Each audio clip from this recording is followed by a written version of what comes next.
I think the Russians want to have good relations with the United States. I think the Russians want to shut down the war in Ukraine.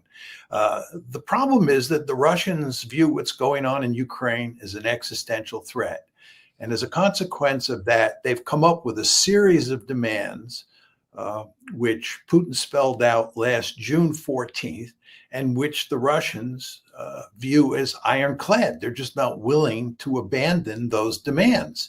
And if Trump wants to settle this conflict diplomatically, he has to accept those demands. And he's unwilling to accept those demands, in large part because the people that he has surrounded himself with refuse to accept those demands. So the end result is that Trump has these useless conversations with Putin, and he sends Steve Witkoff off to Russia to have useless conversations with Putin, where we think we can get a ceasefire or we can get the Russians to cave in on their demands. And the Russians make it clear that that's not going to happen. And this leads us then to say that we're deeply disappointed, that it's Putin's fault, and so forth and so on. This is simply wrong.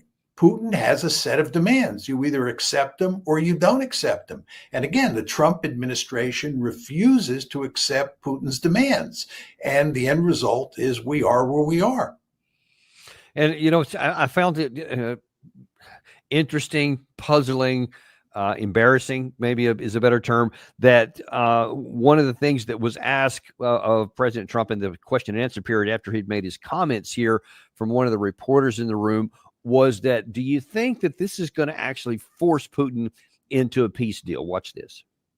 Could this transaction with NATO be viewed as a step towards achieving peace, letting Putin know that now Zelensky has a little bit more powerful tools in his tool chest, and maybe that brings him to the table to achieve peace? Because I know that you wanted to do that. Brian, that's what we've been saying. I think you might have expressed it better if you wanted to. I'm just exactly what the summary. That was a nice summary. I think he's done better than us.